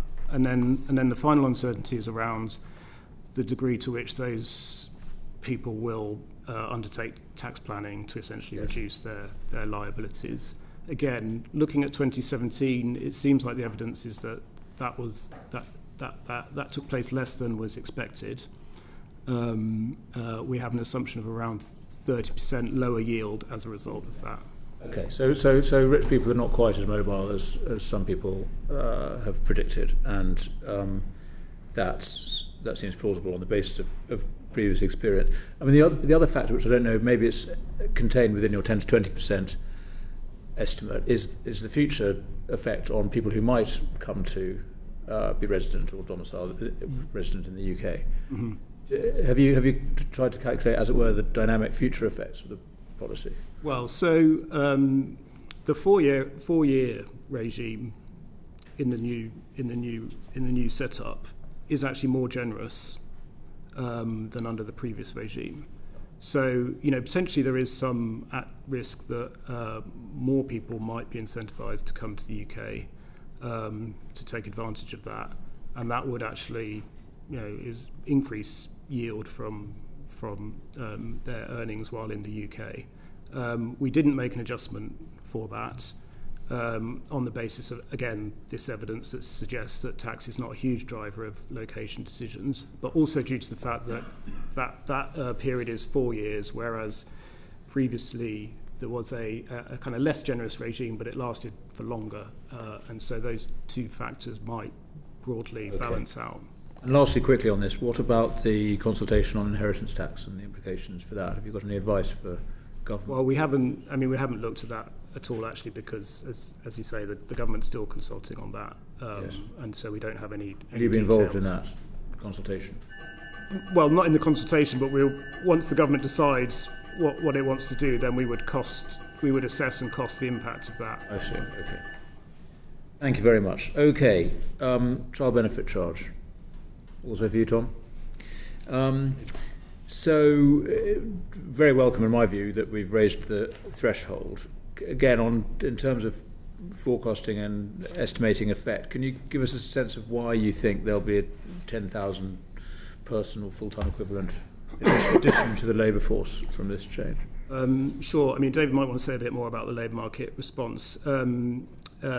Essentially, we, as you say, the taper range has risen, and therefore, for people who benefit from that, they will see a reduction in their marginal tax rate, and in the same way as we sort of assess the impact of the NICS cut, we assume that increases the incentive to work for a set of people within that group, which is roughly 10,000 FTE equivalent. Also makes life a bit easier for single earner families as well, doesn't it? So there might be a added incentive not to work. In what sense do you mean it makes it easier? Well, if there's now particularly it's the calculation on the household basis, but the principle that you'll now be able to, if you rather than being taxed at it's now a £60,000 level, as a single earner family, being worse off than if you were two earner family just below that level. So you mean the government has suggested it's going to consult on moving to a household basis for child benefit. But again, we've not do it from 2026. We've not estimated the impact of that because it was not a firm announcement that they have made. I just understood it was fairly firm that they're going to calculate it on a household basis from 2026, but which obviously is a couple of years out. But I want to come on to that. So you haven't looked precisely at the potential effects of a household basis of okay. What you do look at is the effect on what I think you call family stability and breakdown, or of the family formation, stability or breakdown. No impact for those families or individuals among incomes above £80,000. I'll be interested in how you calculate impact on family formation, stability and breakdown. It feels, I'm very interested in this topic. It feels a very uneconomic, unquantitative subject to look at, but very important one. Yeah, I don't think we have done any analysis on family. So I might be quoting from the Treasury papers, actually. Yes, that's an HMRC quote. Okay, well, I'd be interested to know how they do it. If you're saying you haven't yet looked at the effect of this change to a household basis, is that something that is looked at by the ABR as a possible reform more widely for tax policy? It's something that some of us have been arguing for the Treasury to do for some time, to consider household income rather than individual income, which is, of course, the way that many other European countries do their tax analysis. Is that something that the ABR has looked at? Because the last time it was changed was sometime in the 1970s. It's not something we've looked at because it's not a policy. It was Nigel Lawson's good work, yes. Yeah. Okay. Well, maybe we can. Would you expect to be looking at this in the light of the government's commitment to change the basis of child benefit?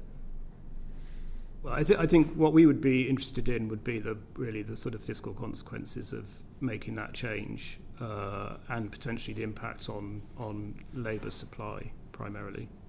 Yeah. Okay. Thank you. Time for another question, or are we out? On the same topic? No, on a different topic. Far away. Thank you. I'll be very quick. It goes back to the question about forecasting. I'm tempted to ask a facile question about who's going to be chairman of the Fed and the bank in 5 years' time, and on what basis you can think that you can make a satisfactory estimate of GDP. And I was struck by what you were saying about the sensitivity of the forecast to interest rate rises. Monetary policy is completely unknowable. next year, let alone this year. So we had Charlie Bean and a bunch of other economists in last month who were raising their concerns about the dependence of UK fiscal policy on OBR forecasts. Do you worry about the extent to which your role in the Chancellor's work is so dominant, so influential?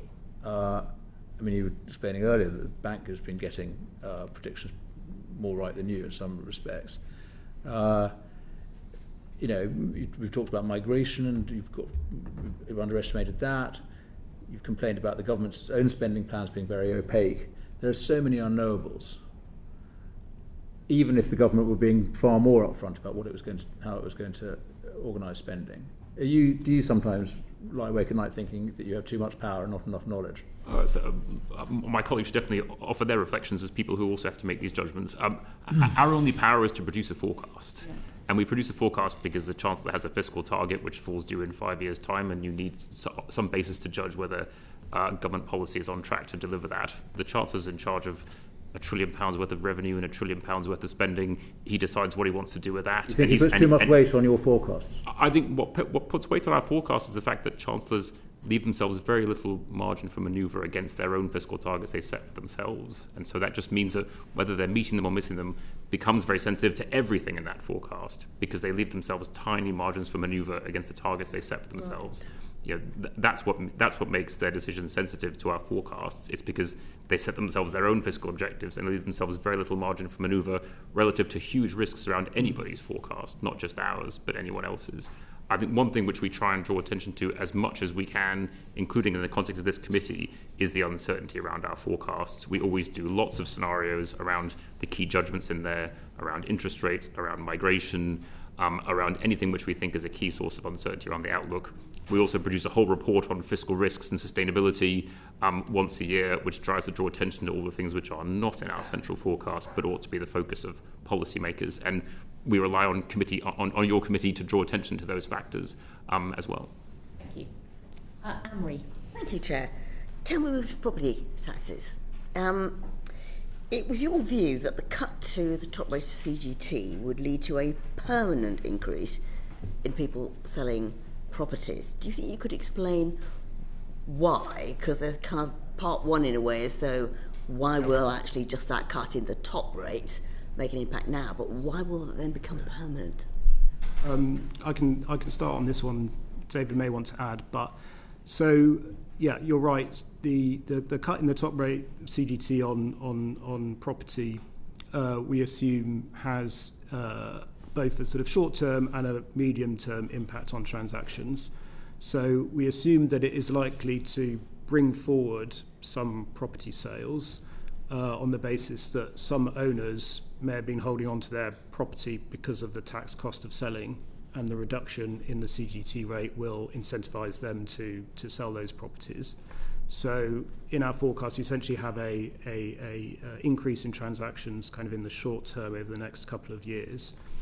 And then we also assume that tapers off, that effect, but you are left with also a medium-term small increase in transactions, essentially on the basis that the reduction in CGT has increased the tax benefits of investing in property. It's also the case that part of the reason we have a positive yield from this measure, despite the fact that the CGT rate falls, is partly because it incentivises, we assume, these additional transactions, from which you get CGT revenue, but you also get stamp duty revenue, and quite a big part of the fact that you get that additional yield is from the stamp duty. Okay, well before we get on to the amount of tax raised, because that actually has a high level of uncertainty, that's a separate question. Yep. But I'm still unclear as to what you think is driving this move to sell. Specifically, is it to do with the changes in the furnished holiday letting relief, as in the removal of it? Do you think it's to do with people's concerns about the renters' reform legislation?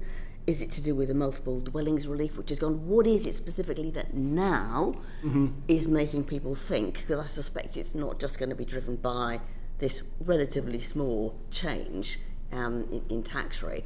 what is it that's driving it? And I'm still a little confused as to why. What is it that's going to make that permanent? I'm still not entirely convinced from what I've heard that there's a reason why that should stay permanent. So the big driver is the change in capital gains tax reduction from 28 to 24%. We did also look at the impact of the other two measures that you've mentioned, multiple dwellings relief and furnished holiday letting. And we think they may have a small impact on transactions, but really the big driver, we think, and as you say, it's definitely an uncertain judgment, and there are risks either side of it, is the fact that this CGT cut will essentially incentivize people to release properties they might have been holding because the tax cost of doing so is now lower. And it will also incentivize people to enter that market because, again, the tax cost of doing so is lower. And I should say these... It seems extraordinary. You say this tax drop of 2% will incentivize, and then you give an amount by which it will incentivize. What's the underpinning for that thinking? Well, I mean, I should say it's a relatively small impact on transactions. Overall transactions, I think, are around 1 million. I think maybe a bit lower this year because the property market's been weaker. I think around 800,000, and we're talking here around of an impact, I think, of about 10,000 transactions per year. So it's small compared to the overall market, but we do think that incentive is created. And yet you say there's a high level of uncertainty, so the amount of revenue will be raised. Yeah, but that is either side, so we think there's both upside and downside risk around it. We've tried to take a central judgment on that.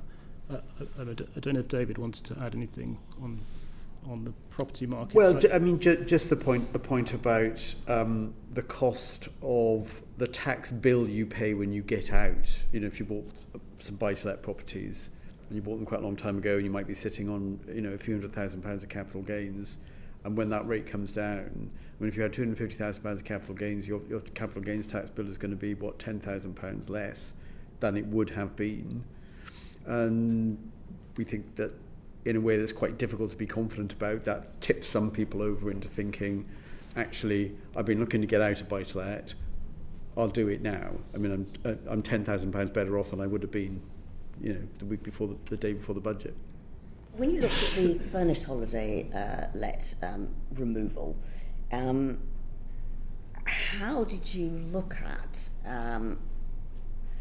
being able to assess how many holiday lets are out there? Because as far as I understand it, there is no central register, and how many of them currently benefit from that particular relief, because to benefit you have to be prepared to have the property available for 210 days, which many people doing their Airbnb wouldn't be prepared to do. So how can you assess actually what the impact of that reduction will be? Yeah, so, well, HMRC does have a lot of information on this. On that measure, we made the assumption that it would not impact on property transactions to any material degree, because essentially we think that measure really changes the incentives around use of properties rather than actually holding and owning a property.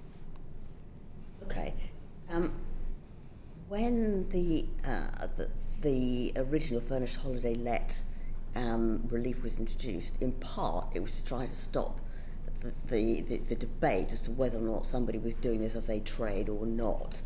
And so the Office of Tax Simplification way back when said, if we simplify and if you like streamline these two situations, the long-term let for residential and the short-term holiday let, you would need to introduce something to deal with that distinction. And there will be a number who are in the tourism business who have these sorts of properties for whom losing this relief will be quite significant, and particularly if they can't convert it into residential, which in some parts, particularly farmers who've converted old outhouses, etc., very often they've only been able to convert on the basis it will be available for holiday lets. So do you have a view as to what ought to be done if the Chancellor does go ahead with this as set out in the budget, to deal with this challenge as to what's trade and what's not trade? Well, it's not really for us to give policy advice to the Chancellor on that sort of thing, I'm afraid. And it will impact the revenue take, won't it? Well, we will have, we have assessed the policy as announced by the Chancellor to end the relief. So we've not looked in detail at particular options around how you would do that, I'm afraid. All right, thank you. Thank you very much, Anne-Marie. I think, Siobhan, you wanted to ask some more questions. Yeah, it's about the current tax burden. At the 2019 election, the then Prime Minister campaigned on a manifesto pledge not to increase taxes. Since then, the government has introduced 25 tax rises. Households will be paying £3,900 more per household in tax at the end of this Parliament compared to the start. The greatest tax rise in Parliament since the Second World War. But personal taxes are going up with threshold freezes exceeding the value of national insurance rate cuts. I don't know why I'm telling you, I appreciate that you probably know that better than me.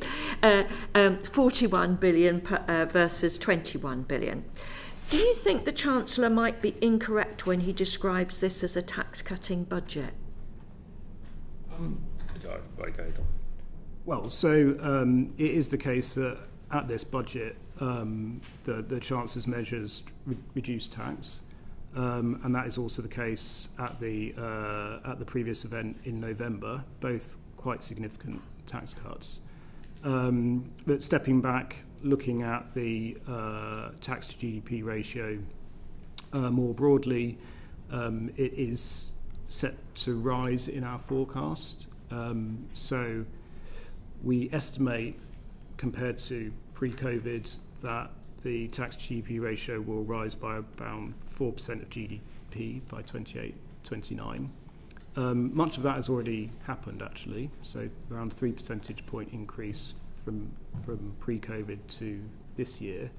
And our forecast is a further 1% GDP increase to the end of the forecast period. I mean, that's our forecast, so it's uncertain, and there is risk around that for the reasons that we've been discussing at this meeting.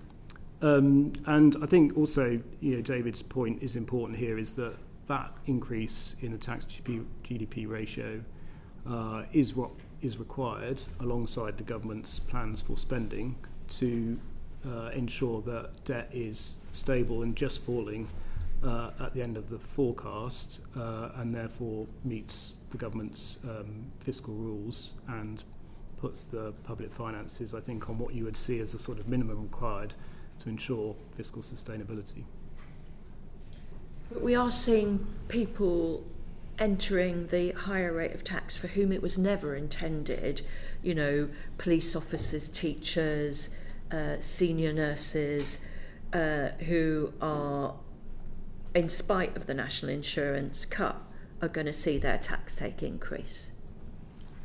So it is the case that quite a significant chunk of the increase in the tax GDP ratio, as you say, is driven by the personal tax threshold freezes, combined with what we've seen in terms of high inflation and high earnings, meaning that more people are pushed into those higher tax brackets. The Chancellor's announcements on the cuts in NICs at a macro level broadly offset about half of that impact. Okay. And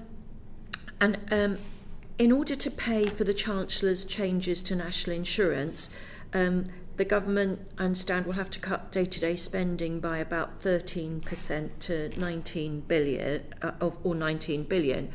That's 3/4 the size of the cuts we had to endure during the austerity period.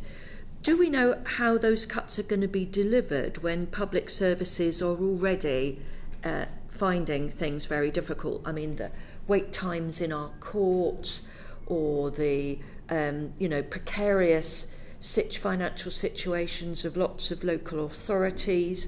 Do we have any idea what's getting cut first? We don't, for the reasons we discussed earlier, which is that the government's detailed departmental spending plans run out next March. And after that, we're given just two numbers to put into our forecast, one for total current and one for total capital spending, but no breakdown by government department or major public service. When would you expect that we'll know more about how those cuts will fall? When would be the normal time to find out? Oh, it's varied over time. What we understand from the Treasury is that the next spending review, which would be the process of allocating that envelope out between departments, is not going to happen until after the general election. Because in local authorities, it's much more defined and specific. You've got to have your budget ready by the last week in February. You've got to be able to send your council tax bills out. But there isn't that formula for governments. They do have statutory deadlines as well as responsibilities to consult. I think how the Treasury plans to handle that is a question for them. As a result of this budget, all 18 million tax-paying pensioners will see their taxes increase. Basic rate pensioners will be around £700 worse off, and on average pensioners will lose out by £1,000 or £8 billion, the collective hit. Do you recognise these figures, and do you think they're accurate?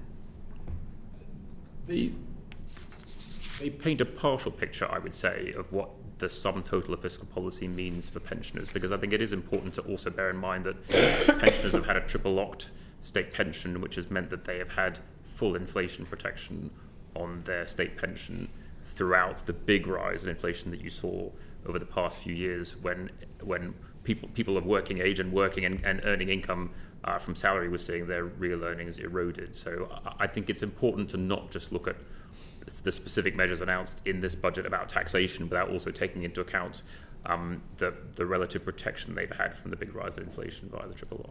But do you think the figures are correct? I haven't looked at them in detail, I confess, but as I said, I think it's important that you actually, when you look at the net impact of all fiscal policy on different groups, I think it's important to bear in mind what they're getting in terms of pension as well as what might be taken out of that in terms of tax. Thank you. May I say something very briefly? Of course, David, briefly? yeah. I mean, I think the force of your questions is clear, and I think what it reveals is that there are simply no easy ways of achieving something that is essential to achieve, which is debt sustainability. The government is trying to stop the stock of debt simply rising relative to GDP. I don't think there is a costless and easy and pleasant way of doing that. It's doing it by a combination of taxes going up relative to GDP, and they're going to be paid by households, because ultimately households are the only people that pay tax. And it's doing it also by having a very tight spending plan on for the next 5 years. It isn't clear exactly where the cuts are going to fall, but it's going to be very tight, and real spending per person in the UK will be flat. It won't be rising for the next five years. But I don't think there is some easy way of doing what is actually essential, which is to stop the debt to GDP ratio continuing to go up and up and up. And would it be also accurate to say that just as the tax burden is at a high for a significant period of time, public spending during this Parliament, because of the pandemic and because of the energy crisis, has been at a record high in this Parliament as well? And three things have pushed it up in particular. One is that departmental spending is higher post-pandemic than it was before. The welfare bills are higher, partly because of the issues around inactivity we've been talking about, but in particular the interest costs are higher because you've got a larger stock of debt and much higher interest rates than we have seen in the pre-pandemic period. And all of that puts a burden on the spending side of the budget, which needs to be accommodated, and it is driving the fiscal adjustment that we're talking about. Thank you. I think a few other colleagues had extra questions. Therese, did you want to ask some more questions? Yes, please. In your economic outlook, you do say, though, that living standards are expected to recover more quickly than you forecast just a few months ago, growing by around 1% a year on average over the forecast. So, conscious of increase in tax burden and simpler, and the increase in spending, but in your chart 4.2 in your forecast, you show that more than half the increases in the tax burden didn't come from policy decisions. Does that mean it's been a result of changes in the economy and what we've been through?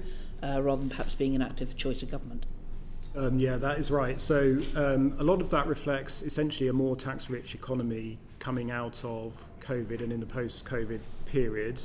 Quite a lot of that seems to be driven by higher income tax and NICs, which looks like it reflects stronger earnings growth towards the top end of the earnings distribution, which therefore generates higher receipts. Similarly, on corporation tax, we seem to have seen higher tax-paying sectors doing better and generating more profits and therefore more corporation tax. Also on VAT, the final big tax stream, again, that's been quite strong. Part of the reason for that seems to be that there's been a fall in the tax gap, which is the difference between the kind of theoretical amount of VAT out there and the amount of VAT that HMRC actually collects. So it's collecting more of the potential VAT, and that's pushing up the tax GDP ratio as well. I guess measures like getting Amazon and other sorts of retailers to report that in a more proactive way than has been in the past is one way to try and tackle avoidance or evasion. Yeah, so we think quite a lot of that, and we've done some analysis of this in the report. Quite a lot of that fall in the VAT tax gap is due to HMRC measures to tackle that. It's also probably a bit to do with declining use of cash in the economy. Okay. In terms of, in the budget speech, the Chancellor frequently talked about how lower taxes lead to higher growth. I wouldn't suggest in forecasting historically high tax burden, I can't see that the OBR's significantly reducing its underlying forecast for economic growth, though. So could you perhaps suggest quite how different the OBR's economic model doesn't agree with the Chancellor on that particular economic projection? Well, we do in our forecast take account of the effect of frozen thresholds and greater fiscal drag on the labour supply, and that offsets around 100,000 of what would have otherwise been a bigger rise in the labour supply over our forecast. So we do have a drag on hours worked and output as a result of a rising tax burden from the rising threshold. I go just briefly back to things like productivity. One of the things that you talked about, digital story, and also the answer you gave to our chairman, Harriet, about if we'd gone back to pre-pandemic levels of productivity, you're talking about tens of billions of pounds difference. So from your perspective in doing some of your analysis, what's the key difference there? If I can perhaps share with the committee a story. For that short time I was at Health, NHS Digital refused to give information to NHS England, which I then got out of them, handed to NHS, and then accelerated the merger. But it was all designed to improve understanding of productivity and similar. What changes would you like to see in that regard in terms of productivity improvement? Both the health service and the UK in general is a low investment economy by international standards. And so, in our own models of how we model growth in the private sector, building up a capital stock increases capital per worker and in the long run output per worker. And the same can also be true in the public sector. If people are working with better IT systems, better equipment, it can make them more effective in their jobs in the way that David described. And so in addition to having one of the least capital-intensive private sectors, we also have one of the least capital-intensive public sectors in the UK, and the health sector is no exception to that. If you look at things like diagnostic equipment and the size of the health estate. If I might, just one thing. The optimistic thing about artificial intelligence is it's very cheap. A lot of it's free. It's not like industrialization in the 19th century. We have to build steelworks and shipbuilding yards. This stuff's very cheap. And then can I take you to pages 126 and 127 in your outlook? Here you talk about net migration, and it seems to suggest that you are making different assumptions on how spending on public services reacts to levels of net migration. Is this the first time that you've started to suggest that actually net migration could actually have a cost rather than a growth? I'm just trying to understand that better. I'm also looking at the end of your footnote A. Our forecasts will capture the cost of any immigrants from previous cohorts who now claim welfare because their claims will be included in the outturn data. Could you give us a sense of how many immigrants from previous cohorts you believe are now claiming welfare?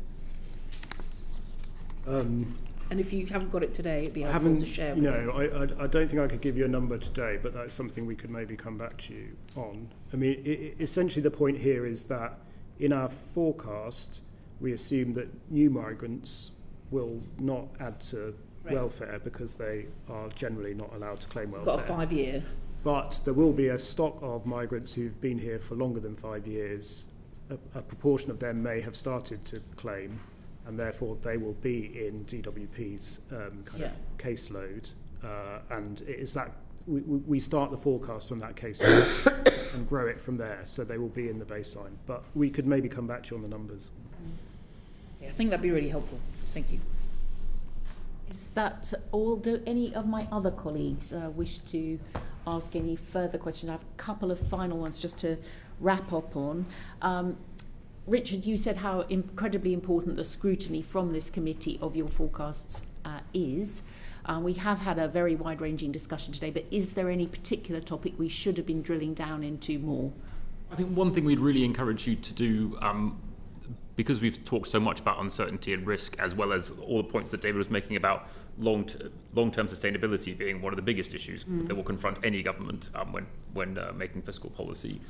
I think having a session on our fiscal risks and sustainability report this summer, which I think will go into some of these questions, including around the health service, as well as around the outlook for migration and their implications, not just in our 5-year forecast, but looking 50 years ahead at longer-term trends would be really useful, because I think that'll also help us to shed some light on issues which don't show up very much in our 5-year outlook, but show up a lot more when you look 50 years ahead.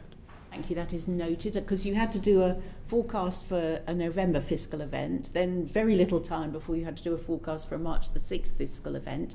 Have you been given any indication, other than that report you just alluded to, that you will have to do anything at any time in the future? Not as yet, but we stand ready to do as asked. With the normal 10-week notice? Indeed. Yes. Well, if there are no further questions from colleagues, this has been a very interesting session. Thank you very much for your time. Order. Thank you. The proceeding has ended.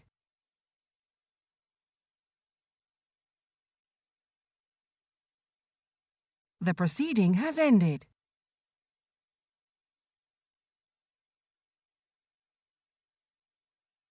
The proceeding has ended.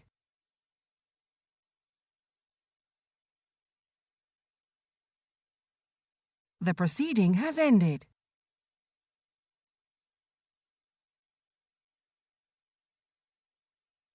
The proceeding has ended.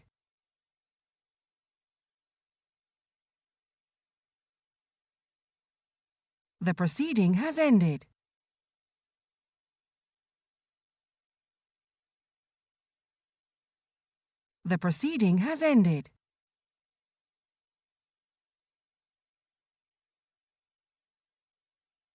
The proceeding has ended.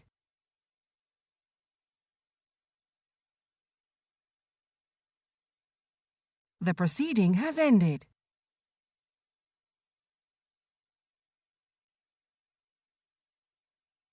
The proceeding has ended.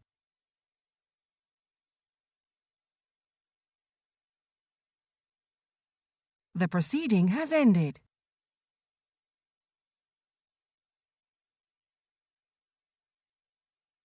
The proceeding has ended. The proceeding has ended.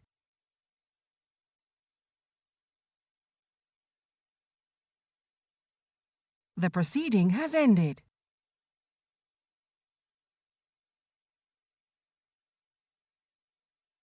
The proceeding has ended.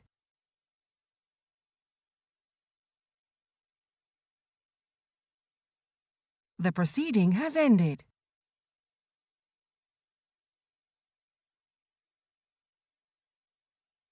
The proceeding has ended.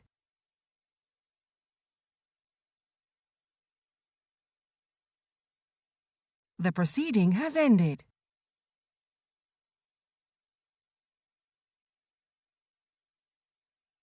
The proceeding has ended.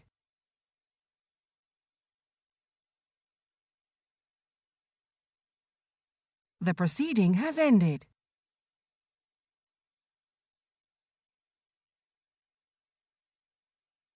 The proceeding has ended.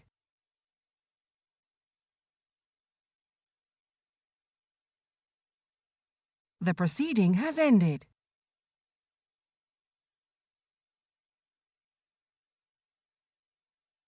The proceeding has ended.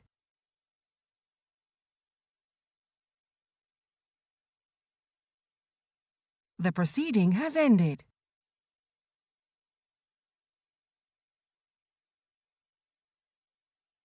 The proceeding has ended.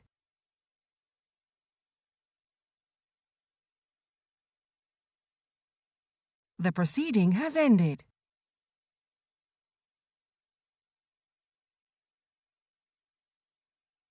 The proceeding has ended.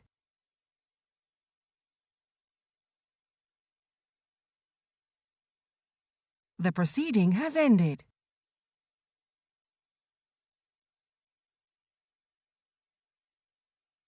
The proceeding has ended.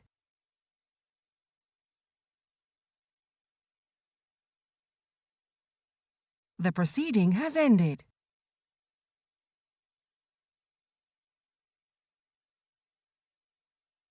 The proceeding has ended.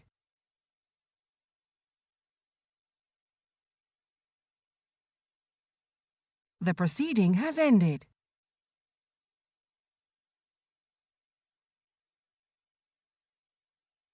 The proceeding has ended.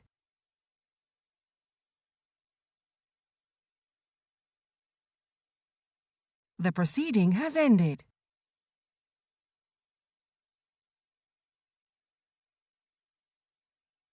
The proceeding has ended.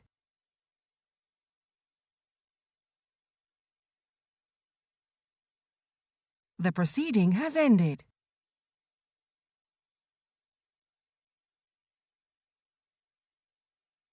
The proceeding has ended.